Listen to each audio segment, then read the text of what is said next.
Hi అండి, అందరికీ నమస్తే. నేను మీ సునీల్ మద్దాల. ఏంటంటే కనుక టీడీపీ కొన్ని స్థానాలను మార్చబోతుంది. ఒక 4 స్థానాలను అయితే కనుక మార్చబోతుంది.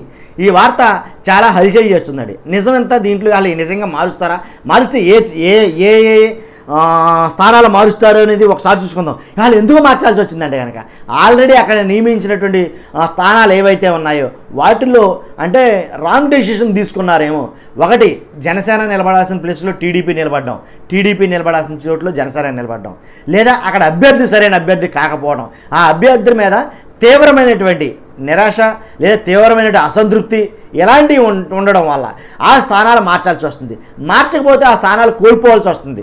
కాబట్టి కోల్పోవడం కన్నా మార్చడం చాలా ముఖ్యమని లెక్కేసి టీడీపీ అధినేత చంద్రబాబు నాయుడు గారు, అలాగే జనసేన అధినేత పవన్ కళ్యాణ్ గారు, అలాగే బీజేపీ నాయకులు మొత్తం కలిసి మళ్ళా ఒకసారి డిస్కస్ చేసుకున్నారు, మాట్లాడుకున్న మీదట ఈ 4 నియోజకవర్గాల్ని మార్చాలని చూస్తున్నారు. కాబట్టి మారుస్తారా లేకపోతే ఆ నియోజకవర్గాల్లోని అభ్యర్థులు తీసేస్తారనేది ఇంకా చర్చల్లోనే ఉంది. ఈ విషయం రేపో ఎల్లుండో, మార్చి బలమైతే కనుక రేపో ఎల్లుండో కానీ అవైతే కనుక మనకు అందరికీ అనౌన్స్ చేయబోతున్నారు. కాబట్టి మార్చిన స్థానాలు అలాగే పెండింగ్ స్థానాలు అన్నీ కూడాను ఒకసారి మనకి తెలియజేయబోతున్నారు. కాబట్టి ఎన్నికలు ఎన్నో రోజులు లేవు కాబట్టి ఈ డెసిషన్ త్వరగా తీసుకుంటారు అనేది కనుక అందరూ మాట్లాడుకున్న విషయం. అసలు మార్చిపోయే స్థానాలు ఏవి, అసలు ఏ స్థానాలు మార్చాలనుకున్నారు, మార్చినా లేకపోతే అక్కడ అభ్యర్థులు మార్చినా లేకపోతే నియోజకవర్గాలే పార్టీలు మార్చుకున్నా అసలు ఏంటి ఆ స్థానాలు అంటే కనుక 1 మదనపల్లి అండి, 2 రైల్వే కోడూరు, 3 తంబళ్ళపల్లె, 4 రాజంపేట. వీటి నుంచి అయితే కనుక అభ్యర్థులు మార్చబోతున్నారు. కొన్ని ప్లేసులు మారబోతున్నాయి అనేది కనుక చాలామంది తెలిసిన విషయం. ఇది ఏంటంటే మదనపల్లి నుంచి షాజహాన్ బాషా గారు నిన్న మొన్నటి వరకు కూడా ఈయన కాంగ్రెస్లో ఉన్న వ్యక్తి. షాజహాన్ బాషా గారు మదనపల్లి నుంచి ఎవరినైతే ఇన్ఛార్జిని, అసలు మదనపల్లి అనేసరికి 2-3 రెడీగా ఉన్నారు ఏంటి జనసేన నుంచి అలాగే టీడీపీ నుంచి.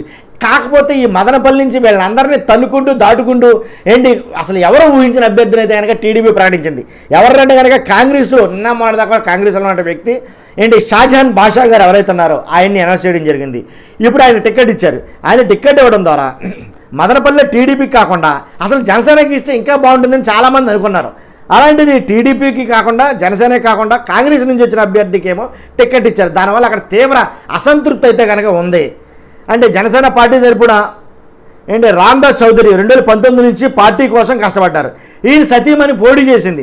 ఈయన సతీమణికి ఇస్తారని కొంతమంది అనుకున్నారు, లేదంటే కనుక రామ్దాస్ చౌదరి గారికి ఇస్తారనుకున్నారు. తర్వాత టీడీపీ తరపున జయరాం నాయుడు ఆయన పోటీ పడుతున్నాడు. ఏంటి శ్రీరామ్ని మించిన ఏంటి అలాగే శ్రీరామ్ బాబుకి ఆయన టికెట్ ఇస్తారేమో అని అనుకున్నాం కానీ ఇవ్వలా.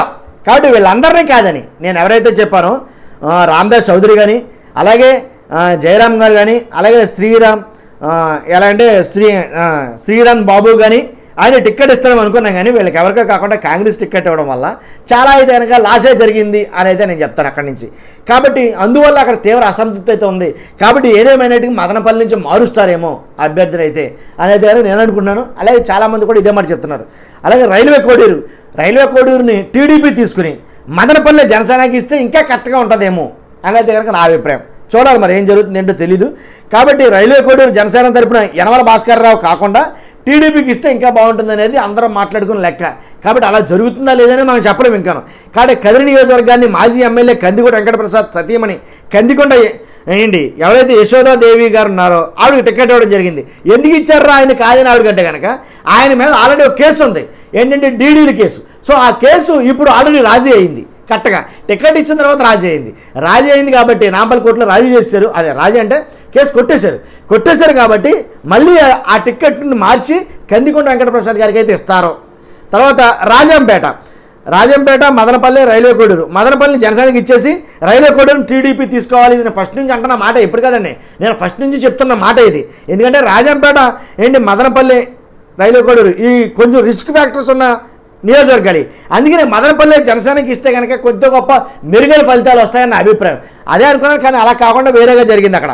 తర్వాత అనపర్తి సీటు టీడీపీ తీసుకోవాల్సి వస్తే కనుక బీజేపీ తంబళ్ళపల్లె అడుగుతుందేమో అని అనుకుంటున్నారు.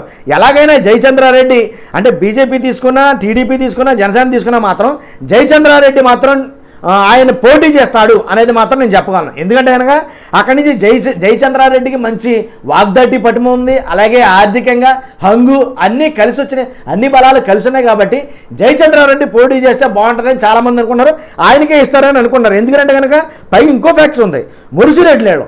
కాబట్టి జయచంద్రారెడ్డి ఈ మురుసిరెడ్డి వాళ్ళ తాలూకే కాబట్టి, ఆ నియోజకవర్గం ఆ సామాజిక వర్గమే కాబట్టి ఇంచుమించుగా అక్కడ 75 ఓట్లు చిల్లర ఉన్నాయండి. కాబట్టి దానికి బాగా కలిసి వచ్చే అంశం, అందునుంచే ఆయన్ని పోటీలో ఉంటాడు అనేది అనుకుంటున్నాం. మదనపల్లి నుంచి జనసేన అయితేనే బాగుంటుంది కాబట్టి అక్కడి నుంచి రామ్దాస్ చౌదరి గారు పోటీ చేస్తే ఇంకా బాగుంటుంది. తర్వాత రాజంపేటలో ఎవరైతే సుబ్రహ్మణ్యం గారు ఉన్నారో ఆయన కాకుండా జగన్మోహన్ రాజును దించాలనే ఆలోచన చేస్తుంది టీడీపీ అనేది కనుక కొన్ని విశ్వసనీయ వర్గాల సమాచారం మాత్రం తెలుస్తుంది. కాబట్టి ఇలా ఇదండి పరిస్థితి. ఈ నియోజకవర్గాలు నేను ఏదైతే చెప్పానో 4 నియోజకవర్గాలు, ఆ 4 నియోజకవర్గాలు మారుస్తారని చాలా మట్టుకి టాక్ అయితే ఉంది.